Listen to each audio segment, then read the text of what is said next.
11 listopada 1988 roku w Sacramento dokonano przerażającego odkrycia. Obcinała im ręce i głowy, żeby nawet po znalezieniu zwłok nie można ich było zidentyfikować. Wkrótce na jaw wyszły szczegóły zbrodni oraz mroczna tajemnica z pozoru zupełnie niegroźnej kobiety. Nikt nie traktował jej poważnie, a okazała się seryjną morderczynią. W rozwiązaniu zagadek kryminalnych pomagają dziennikarze i fotoreporterzy. Dzięki nim możemy poznać historię morderczyni z przytułku.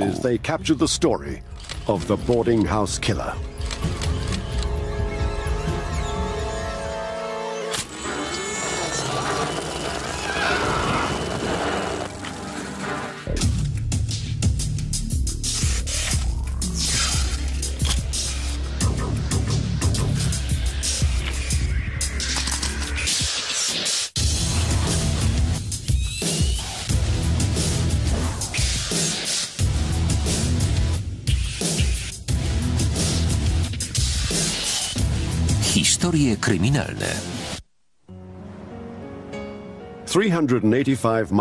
Położone 620 km na północ od Los Angeles, Sacramento jest największym miastem w okręgu o tej samej nazwie i jednocześnie stolicą stanu. W połowie lat 80. wciąż było uważane za niezbyt duże, choć przeżywało okres gwałtownego rozwoju. Budowano nowe osiedla. Niektórzy przyjeżdżali, inni wyjeżdżali, ale miasto się rozwijało. Kusiło przyjazną atmosferą. Jak wszyscy mieliśmy swoje problemy. W pierwszej połowie lat 80. zanotowaliśmy duży wzrost liczby zabójstw. Pod koniec lat 80. mieszkańcy Sacramento zauważyli natomiast, że na ulicach przybywa bezdomnych. Północna Kalifornia jest dobrym miejscem dla bezdomnych. Wdrożyła bardzo atrakcyjne programy pomocy społecznej. Klimat jest łagodny, a mieszkańcy tolerancyjni. Niektórzy robili nawet jeszcze więcej, pomagając bezdomnym. W 1988 roku Judy Moyes działała w organizacji amerykańskich wolontariuszy. Pomagałam ludziom, którzy żyli na ulicy, byli bezdomni, upośledzeni umysłowo i niezdolni do samodzielnej egzystencji.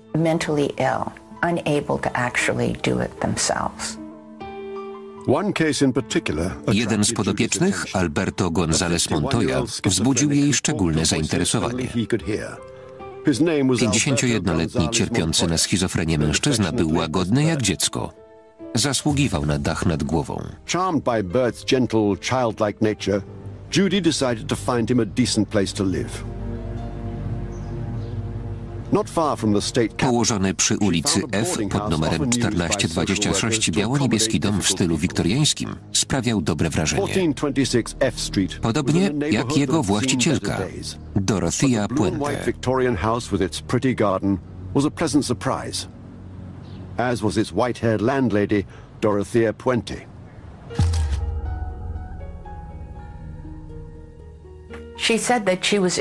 Mówiła, że ma ponad 70 lat i że w czasie II wojny światowej była pielęgniarką. W czasie walk o półwysep Bataan. Zrobiła na mnie dobre wrażenie. Puente często przeznaczała ubrania i pieniądze na pomoc dla potrzebujących. Organizowała pracę byłym więźniom i z matczyną troską opiekowała się pensjonariuszami w przytułku. Jej dom cieszył się popularnością, ponieważ Puente nikomu nie odmawiała. Przyjmowała pod swój dach alkoholików, narkomanów, osoby upośledzone umysłowo. Alcoholic problems, maybe drug problems, some mental problems. Większość w przytułku stanowiły schorowane osoby w podeszłym wieku. James Gallop miał guza mózgu. Dorothy Miller była alkoholiczką. Betty Palmer i Leona Carpenter nie potrafiły samodzielnie o siebie zadbać. Każde z nich otrzymywało jakieś świadczenia. Dorothea potrafiła załatwić, żeby dostawali jak najwięcej.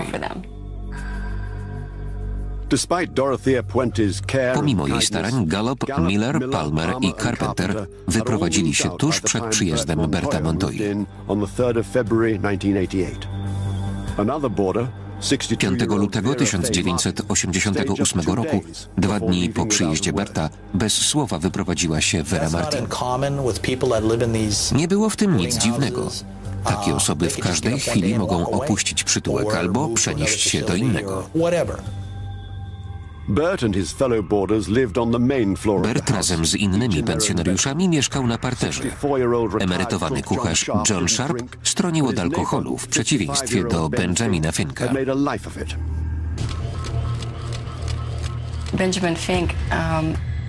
Ben Fink często trafiał do szpitala kompletnie pijany. Dostawał zasiłek i od razu wydawał wszystko na alkohol. W kwietniu 1988 roku po całonocnej libacji Fink nie wrócił do przytułku. Kuratora z opieki społecznej nie zdziwiła informacja, że ktoś się wyprowadził. Bert natomiast zmieniał się na korzyść pod opieką Dorothei Puente. Gdy go odwiedziłam, był uczesany, umyty, w świeżym ubraniu. Byłam zdziwiona jego przemianą, ale cieszyłam się, że skorzystał z zaoferowanej mu pomocy.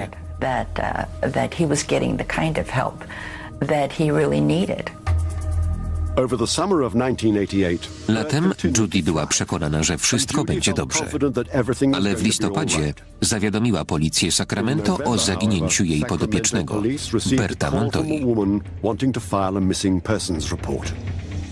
The woman was Judy Moyes, and the missing person was Bert Montoya.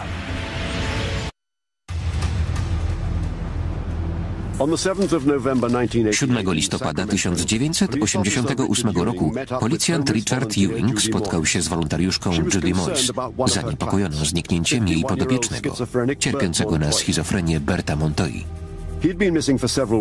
Od kilku tygodni nie pokazywał się w przytułku, w którym cieszył się dobrą opieką.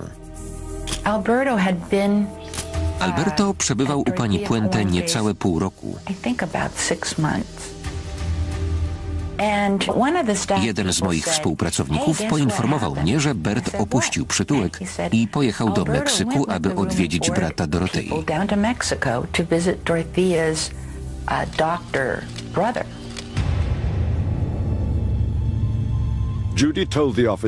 Judy przekazała policjantowi, że w trakcie rozmowy telefonicznej Puente zapewniła ją o rychłym powrocie Berta. Minęło kilka tygodni, aż wreszcie Judy poinformowała właścicielkę przytułku, że zamierza zawiadomić policję. Kilka dni później odebrała dziwny telefon. Gdy podniosłam słuchawkę, ktoś powiedział: mówi Don Anthony, to znaczy Michelle Obregon.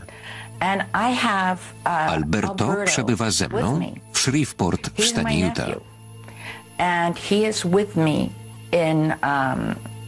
Utah. We're in Shreveport, Utah. Judy zadzwoniła do przytułku. Dorothea Puente potwierdziła słowa tajemniczego mężczyzny. Powiedziała, że w niedzielę była na mszy, a ktoś przyjechał po Berta i go zabrał, zostawiając tylko kartkę. Postanowiłam zawiadomić policję, ponieważ jej opowieść wydała mi się mocno naciągana. Judy nalegała, żeby funkcjonariusz Ewing sprawdził przytułek przy ulicy F. Powiedziałam, że mieszka tam niejaki John Sharp, z którym można normalnie porozmawiać.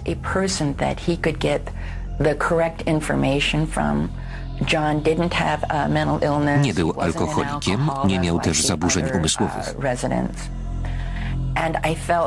Byłam pewna, że rzetelnie przedstawi, co się wydarzyło. Funkcjonariusz Ewing prosto ode mnie pojechał do przytułku. Dorothea powitała go bardzo serdecznie, udzielając odpowiedzi na wszystkie pytania.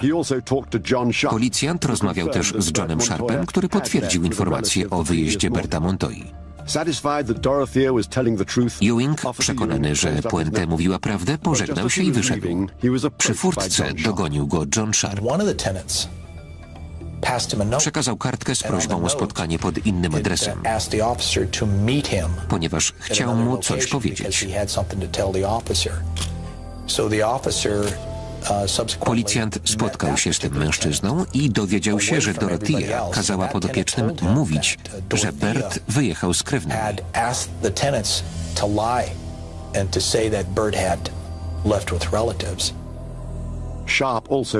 Sharp podzielił się też swoimi podejrzeniami. W nocy, gdy wyprowadził się Benfink, usłyszał dziwne hałasy na schodach. Poczuł też smród z pokoju na piętrze. Zauważył kilka świeżo zasypanych domów. Był przekonany, że pogrzebano w nich zwłoki.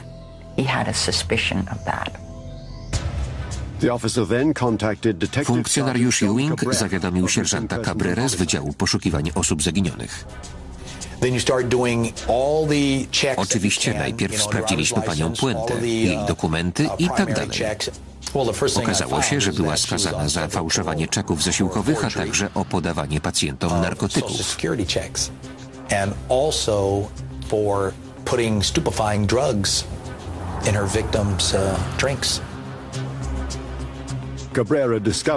Sierżant Cabrera dowiedział się, że co najmniej 4-krotnie Dorothea Puente podawała się za pielęgniarkę, podając starszym pacjentom leki nasenne, żeby ich okradać. Aresztowana w kwietniu 1982 roku, miała w torebce bilet lotniczy do Meksyku. Skazana na karę 5 lat pozbawienia wolności, wyszła po 3 za dobre sprawowanie. Wróciła do domu przy ulicy F, w którym mieszkała przed aresztowaniem. Wszystko zaczęło się układać. Zaginione osoby miały prawo do zasiłku, ale nikt nie wiedział, gdzie aktualnie przebywają.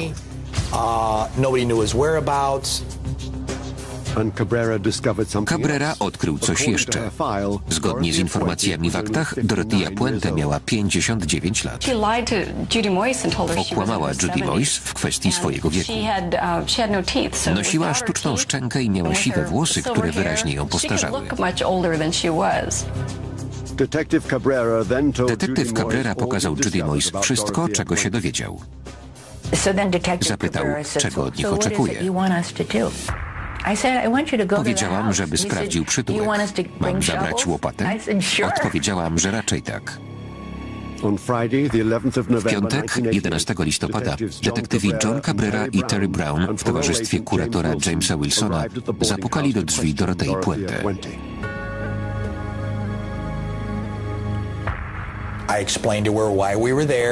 Wyjaśniłem, że przyszliśmy w związku z zaginięciem Berta Montoi. Nie wydawała się zdenerwowana.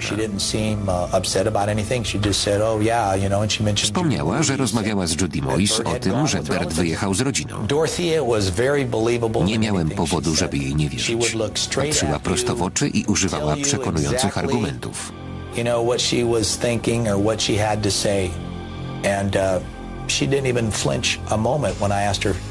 Gdy spytałem, czy możemy przeszukać budynek, nie zaprotestowała.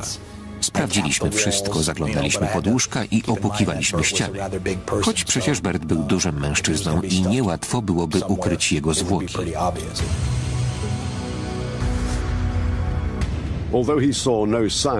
Cabrera znalazł natomiast 2 fiolki w pokoju Dorothei. Jedna była wypełniona niebieskimi kapsułkami, druga, opróżniona, leżała na podłodze.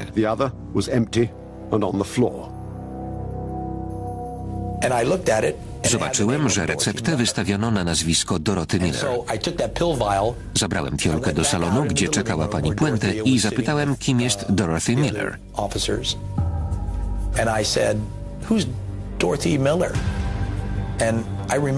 Odpowiedziała, że jej krewną, która widocznie zostawiła w pokoju pustą fiolkę po lekach.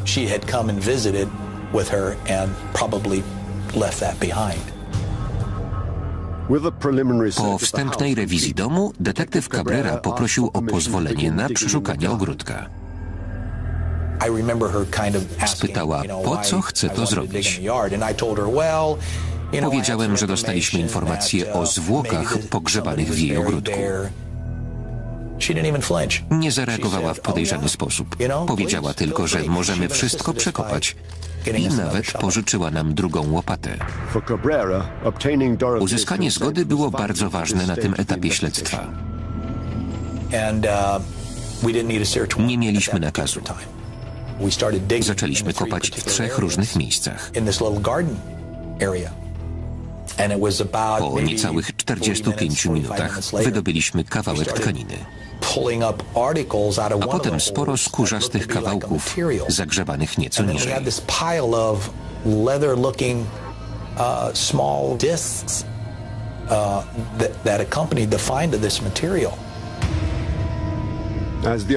W pewnym momencie funkcjonariusze natrafili na korzeń drzewa. Zszedłem do wykopu i zacząłem ciągnąć za korzeń. Wreszcie go wyrwałem. Siedziałem na brzegu wykopu i nagle zorientowałem się, że to wcale nie jest korzeń, lecz ludzka kość. To był dopiero początek. Cabrera pokazał Puente, co znalazł w jej ogródku.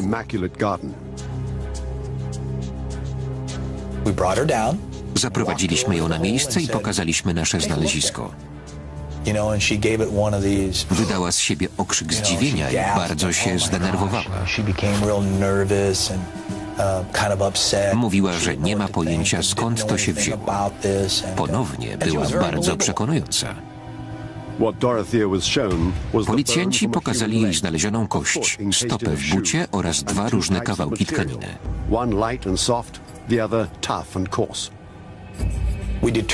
Udało się ustalić, że jeden stanowił fragment sukienki lub bluzki.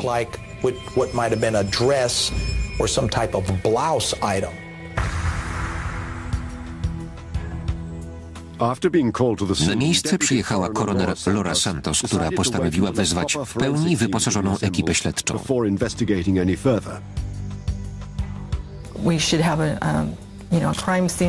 Uznałam, że powinniśmy najpierw zabezpieczyć teren i wstrzymać się z wyciąganiem zwłok. Tak też zrobiono. Wezwałem też agentów z Kryminalnego Biura Śledczego. Sporządzili fotograficzną dokumentację miejsca i wszystkich odnalezionych dowodów rzeczowych.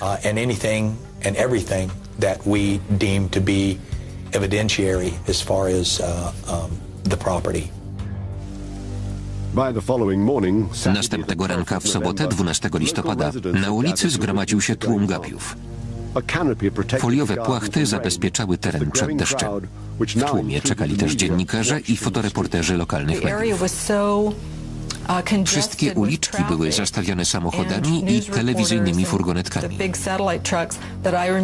Musiałam długo krążyć, zanim mnie przepuszczono. W ogródku za domem technicy śledczy nadzorowali wydobycie ciała.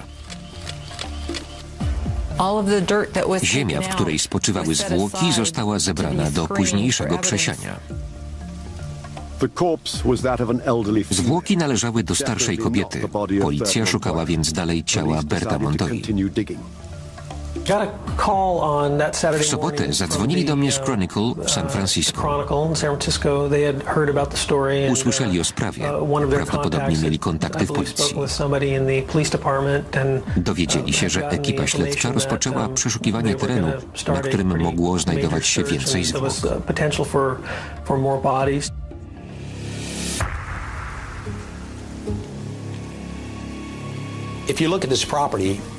Teren nie był duży, ale przekopanie go łopatą zajęłoby kilka dni.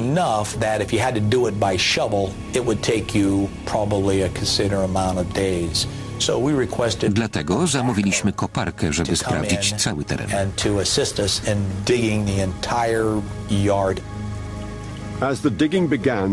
Dorothea Puente poprosiła detektywa Cabrera na stronę.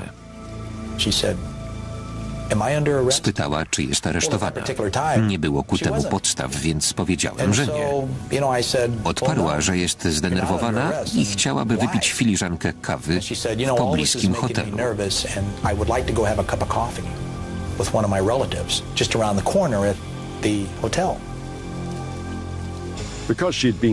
Kobieta chętnie pomagała policji, dlatego nie obawiano się, że mogłaby uciec.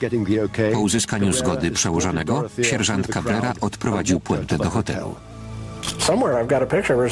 Mam gdzieś zdjęcie, jak spokojnie stoi i rozmawia z Cabrerą. Taka miła starsza pani. Sprawiała wrażenie, że nie skrzywdziłaby nawet muchy.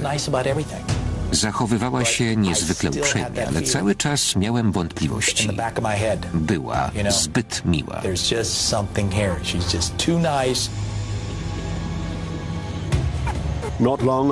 Niedługo po powrocie sierżant Cabrera przekonał się, że przeczucie go nie zawiodło. Jakieś 20 minut później uderzyłem łopatą w coś twardego. Podkopałem trochę i mocno pociągnąłem. Znalazłem kolejną nogę. Wtedy byłem już pewien, że to podejrzana sprawa.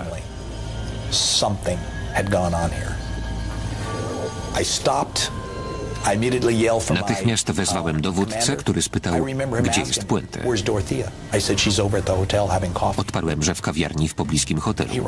Natychmiast tam pobiegł. Wrócił kilka minut później, mówiąc, że zniknęła. Uświadomiłem sobie, że wezwała mnie tylko dlatego, że kopałem blisko miejsca, w którym ukryte były drugie zwłoki.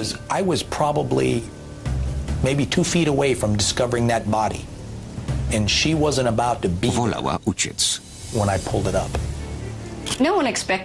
Nikt się tego nie spodziewał. Media miały używanie, ponieważ nikt nie wiedział, dokąd mogła wyjechać.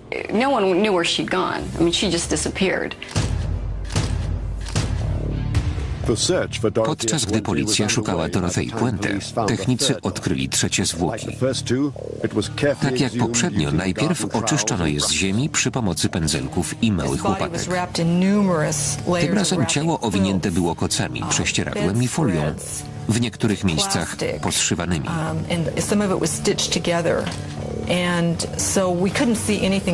Nie chcieliśmy na miejscu odwijać tego wszystkiego. Dwaj technicy z biura koronera sporządzili dokumentację ze szczególnym uwzględnieniem pozycji i położenia zwłok.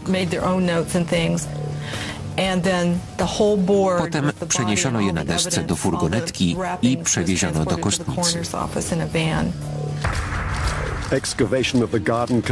W trakcie trwania ekshumacji odnajdywanych grobów policja przepytywała sąsiadów. Jeden z nich przypomniał sobie, że przez parę dni w maju na posesji Dorothei czuć było okropny smród. Puente powiedziała podobno, że rozrzuciła trochę nawozu w ogródku i stąd ta woń. Sąsiad pokazał policji, co znalazł rano we własnym ogródku. Gdy wyszedł rano z domu, pod płotem na tyłach znalazł 24 zęby z wypełnieniami ze złota i srebra. Puente przestraszyła się obecności policji. Pracownicy opieki społecznej sporządzili listę pensjonariuszy przytułku. Figurowali na niej John Sharp, Benfink, a sierżant Cabrera rozpoznał też nazwisko Dorothy Miller, rzekomej krewnej Dorothei Puente. W niedzielę 13 listopada wiadomość trafiła na pierwsze strony gazet.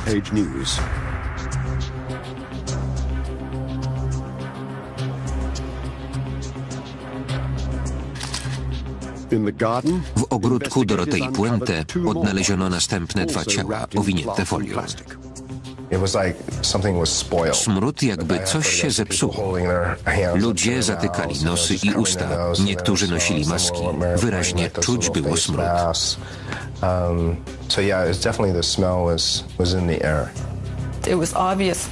Od początku dało się zauważyć, że niektóre ciała pogrzebano znacznie wcześniej, kilka tygodni albo miesięcy wcześniej. Były też starsze sprzed roku lub dwóch, w zaawansowanym stadium rozkładu.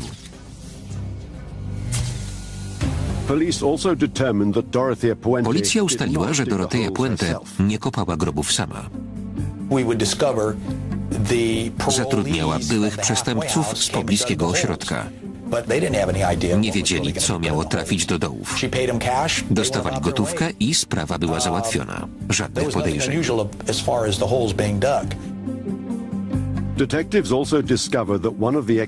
Jednym z nich był Don Anthony, który dzwonił do Judy Moyes, podając się za krewnego Berta Montoi. Był to kolejny dowód udziału Puente w zaginięciu mężczyzny. 14 listopada policjanci rozebrali komórkę w jej ogrodzie i odkryli pod nią kolejny grób. Na następny natrafiono przed domem. Pamiętam zdjęcie, które zrobiłem robotnikowi odkopującemu ten grób. Obok stała niewielka figurka Matki Boskiej. Pomyślałem, że to ponury żart. Tym razem zwłoki były okaleczone. Bez głowy, dłoni i stóp. Puente zrobiła to, żeby nawet po znalezieniu zwłok nie można ich było zidentyfikować. 15 listopada policja uzyskała nakaz rewizji przytułku. Zebraliśmy ponad 300 dowodów rzeczowych wewnątrz budynku i w ogrodzie.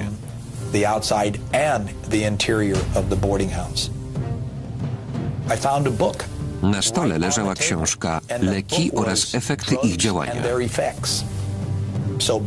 Wiedziałem, że to była ulubiona lektura Dorothei. Na blacie znalazłem prawo jazdy z jej zdjęciem, ale na inne nazwisko.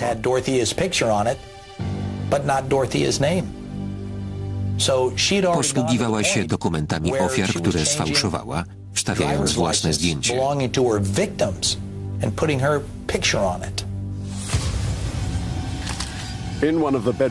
W jednym z pokoi detektyw Cabrera wyraźnie wyczuł smród, o którym wcześniej wspomniał John Sharp. W tym pokoju przechowywała zwłoki czasem przez tydzień albo dłużej. Dywan nasiąkał krwią i płynami ustrojowymi. Dlatego w całym pokoju śmierdziało. Gdy zwinęliśmy dywan, było jeszcze gorzej. Nawet nie zadała sobie trudu, żeby ukryć ciała. Bez wątpienia była przekonana, że nigdy nie poznamy prawdy.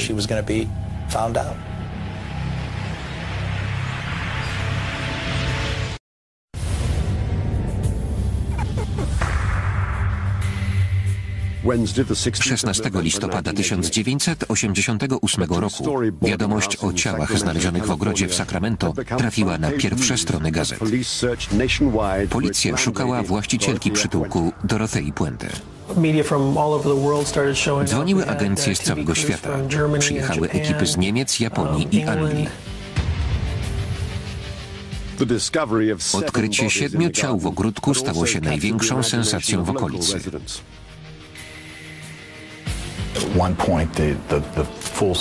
Któregoś dnia przed ich domem zgromadził się tak liczny tłum gapiów, że zajmowali oba chodniki stojąc ramię w ramię. Były tam dzieci w mundurkach, urzędnicy w garniturach, którzy wyszli na lunch.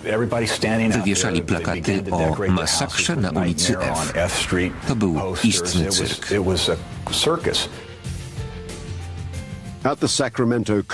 W biurze koronera w Sacramento przeprowadzono pierwszą sekcję zwłok.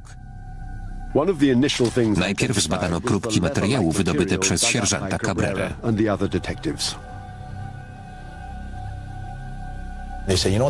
Spytali mnie, czy wiem, co to jest. Okazało się, że były to kawałki skóry, która złuszczyła się z ciała. Zrobiło mi się niedobrze.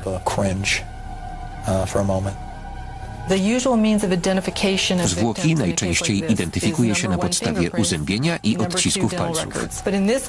W tym wypadku rozkład ciał nie pozwalał na badanie daktyloskopijne, a większość ofiar w ogóle nie miała zębów. Biuro Opieki Społecznej z San Francisco przesłało nam wykaz osób, które na ten adres otrzymywały zasiłki. To give us a list of everyone who had received Social Security benefits at that address for the past 3 or 4 years. Trudno było określić, kto odbierał świadczenia w imieniu tych osób, ale policja podejrzewała, że robiła to Puente.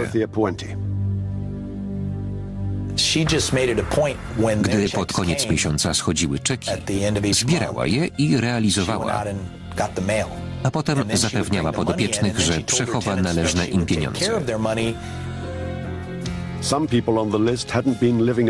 Niektóre osoby z listy przebywały w przytułku krócej niż rok. Między innymi Vera Martin, Dorothy Miller, James Gallup i Leona Carpenter. Betty Palmer mieszkała nie dłużej niż 2 lata. Ponieważ nikt nie zgłosił ich zaginięcia, na adres przytułku nadal wysyłano czeki z zasiłkiem. Puente starannie wybierała ofiary. Były to osoby, które nie utrzymywały kontaktu z rodziną lub w ogóle jej nie posiadały. W ten sposób eliminowała możliwość, że ktoś będzie ich szukał. Przeliczyła się, ponieważ ktoś to jednak robił. Detektyw Cabrera rozmawiał przez telefon z rodziną zaginionego Eversona Gilmoutha, który nie odzywał się od końca 1985 roku, gdy wyjechał do Kalifornii, żeby wziąć ślub z Dorotheą Puente. Co ciekawe, przez 3 lata, aż do roku 1988, Puente pisała do jego rodziny listy, w których opisywała, jak się czuje Everson oraz gdzie razem podróżowali. About how she and Everson was doing things and traveling and all of this. In fact, it wasn't until dopiero gdy sprawa została opisana w mediach, rodzina skontaktowała się ze mną, pytając o los ojca. Nie wiedziałem wtedy, o czym mówią. Z detektywem Cabrerą skontaktował się także William Clausen z informacją o podejrzanym wypadku w przytułku Puente. Ofiarą była jego matka Ruth Monroe. W 1982 roku po śmierci męża nie chciała mieszkać sama. Przyjaciółka zaproponowała jej, że skoro razem prowadzą interesy, może też zamieszkają wspólnie. Rzekomą przyjaciółką była Dorothea Puente. Mieszkała przy ulicy F pod numerem 1426. Dorothea Puente. The address 1426 F Street. My brother and I moved her in. Matka przeprowadziła się na Wielkanoc. Codziennie ją odwiedzałem. Every day after work. I'd go by and see her. About 2 weeks went by. Po 2 tygodniach podczas mojej wizyty zauważyłem, że wypiła jakiś napój. Gdy spytałem, co to jest, odparła, że Dorothea przygotowała jej ziółka na uspokojenie. Bill Clausen w rozmowie z sierżantem Cabrerą powiedział, że 27 kwietnia odwiedził matkę, która leżała w łóżku i nie mogła mówić.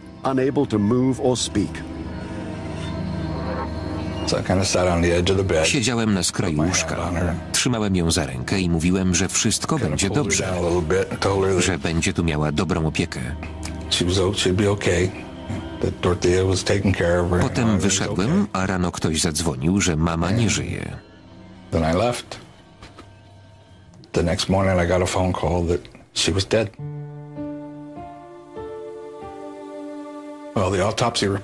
Sekcja zwłok wykazała przedawkowanie leków. Koroner orzekł samobójstwo.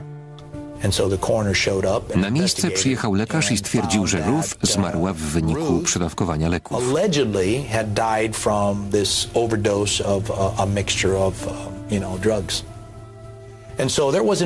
Nie było podstaw do wysuwania podejrzeń pod adresem Dorothei, która zresztą twierdziła, że Ruth była w stanie depresji.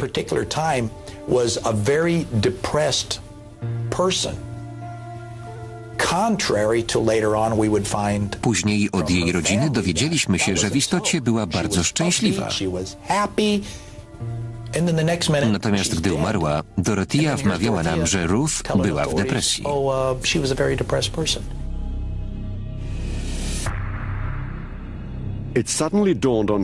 Sierżant Cabrera przypomniał sobie, że w kwietniu tego roku Dorothea miała pójść do więzienia za podtruwanie starszych pacjentów.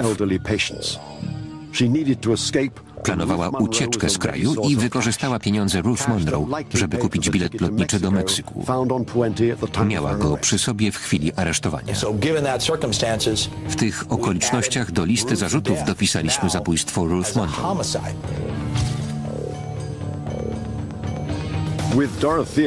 Policja prowadziła poszukiwania Dorothei, sprawdzając wszystkie tropy.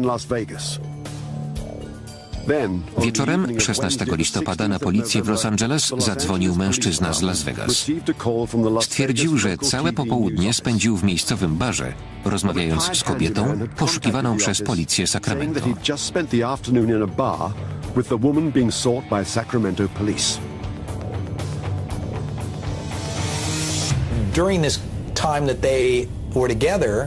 Cały czas wracała do sprawy zasiłku, jaki otrzymywał z opieki społecznej.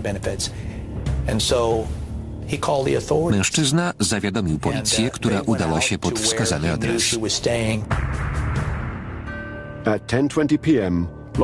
O godzinie 22:20 policjanci zapukali do drzwi pokoju motelowego. Otworzyła kobieta. Podała inne nazwisko, ale jej nie uwierzyli. Gdy poprosili o dowód tożsamości, powiedziała: nazywam się Dorothea Puente.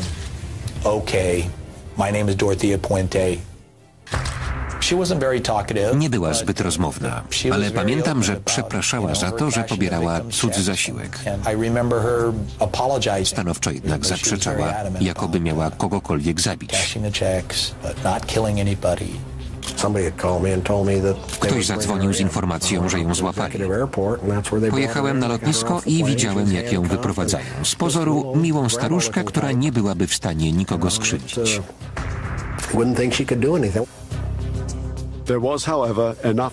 Policja zgromadziła dostatecznie mocne dowody, żeby postawić zarzut zabójstwa Berta Montoi. Gdy Puente przebywała na wolności, nikt chyba się tym nie przejmował. Nie traktowano jej poważnie, a okazała się seryjną morderczynią. Nie szczędzono wysiłków, żeby zidentyfikować wszystkie 7 ciał i określić przyczynę śmierci. 4. znalezione zwłoki można było rozpoznać po tatuażach. Należały do Benjamina Finka. Udało się zdjąć odciski palców z 2 następnych ciał, kobiety i mężczyzny. Dane z rejestrów wojskowych pozwoliły zidentyfikować kobietę jako Dorothy Miller, a mężczyznę jako Berta Montoya. Ziściły się najgorsze obawy Judy Moyes.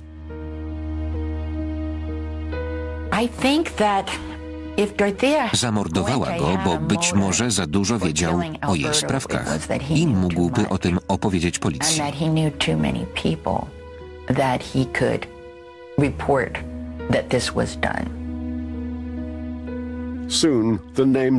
Wkrótce policja ustaliła nazwiska pozostałych ofiar: James Gallop, Leona Carpenter, Vera Martin i Betty Palmer.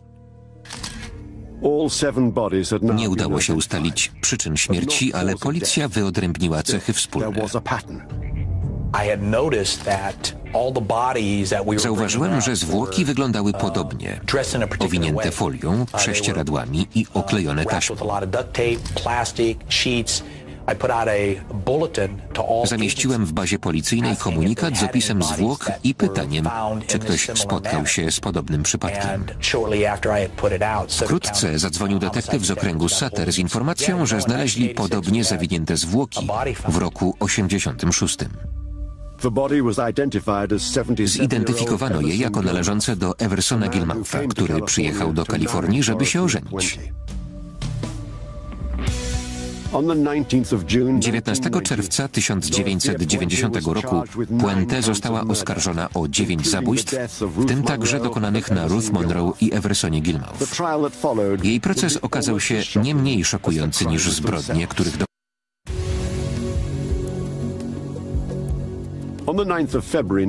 9 lutego 1993 roku, niemal 5 lat po odkryciu pierwszych zwłok, rozpoczął się proces Dorothei Puente. Przez 2 lata rozprawy były odraczane z różnych powodów. Na wniosek obrony sprawę przekazano do rozpatrzenia sądowi w innym okręgu. Prokurator przedstawił zeznania 156 świadków i ponad 3000 dowodów rzeczowych. Nikt jednak nie widział Dorothei popełniającej zbrodnię. Nie ustalono też przyczyny śmierci żadnej z ofiar poza Ruth Monroe. Nawet jeśli koroner nie określi przyczyny śmierci, nie znaczy to, że nie można przyjąć, że doszło do morderstwa. Trudno przypuszczać, że ofiary same owinęły się folią, okleiły taśmą i pogrzebały w wykopanym grobie. Z pewnością ktoś świadomie uczestniczył w tym procederze. Obrońcy nie zaprzeczali, że Puente korzystała z zasiłków wypłacanych ofiarom, ani nawet temu, że pochowała kogoś w ogrodzie. We wszystkich ciałach odkryto ślady leku nasennego o nazwie Dalmene, ale obrona twierdziła, że nie było to przyczyną śmierci ofiar. To był krytyczny moment procesu. Obrona utrzymywała, że te wszystkie osoby zmarły, ponieważ były schorowane. Skoro nie da się ustalić przyczyny śmierci, czy możemy mówić o morderstwie? Obrońcy twierdzili, że Puente pochowała osoby, które zmarły w jej przytułku, a następnie przywłaszczała sobie wypłacane na ich nazwiska zasiłki. 15 lipca przysięgli udali się na obrady. Oskarżona nie chciała zeznawać. Nie odważyła się stanąć do pojedynku z prokuratorem Johnem O'Marą. Nie miałaby szans w starciu z doświadczonym i nieustępliwym prawnikiem. 26 sierpnia 1993 roku, po najdłuższych w historii Kalifornii obradach, ława przysięgłych wydała werdykt. Uznano ją za winną 3 zarzutów o zabójstwo. W pozostałych 6 przypadkach w 4 głosowanie zakończyło się wynikiem 11 za, 1 przeciw. W 2 głosy rozłożyły się po połowie. Sąd uznał Dorotheę Puente za winną zabójstwa z premedytacją Bena Finka i Dorothy Miller oraz nieumyślnego spowodowania śmierci Leony Carpenter. W kwestii pozostałych zarzutów sąd uznał proces za nierozstrzygnięty. 13 października 1993 roku ogłoszono wyrok. Dorothea Puente was sentenced to life in prison without parole. Otrzymała wyrok podwójnego dożywocia, a dodatkowo 25 lat bez możliwości skrócenia kary. Konsekwencją sprawy Puente było zaostrzenie przepisów pomocy społecznej i stworzenie ogólnokrajowego rejestru osób upoważnionych. Jednak życie wielu osób zmieniło się w sposób nieodwracalny.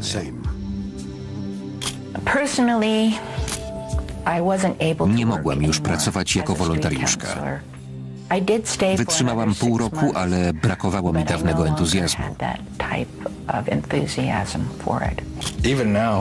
Czasem, gdy wracam z pracy, myślę o tym, żeby pojechać do mamy, ale potem przypominam sobie, że już jej nie ma.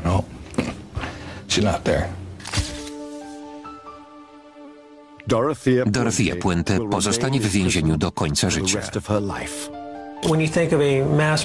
Gdy myślimy o seryjnym zabójcy, nie wyobrażamy sobie starszej pani, która wygląda jak dobra sąsiadka, częstująca ciasteczkami. Jestem wdzięczna Bertowi, bo gdyby nie on, nigdy by jej nie złapali. Będę wspominać jego pełen ciepła uśmiech.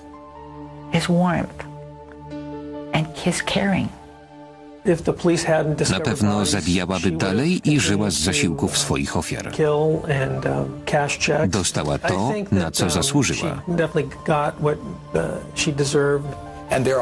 Nawet po tylu latach ludzie wciąż się dziwią i pytają mnie, czy ona naprawdę ich wszystkich zabiła.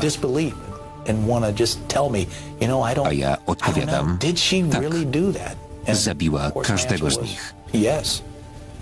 She did every one of them.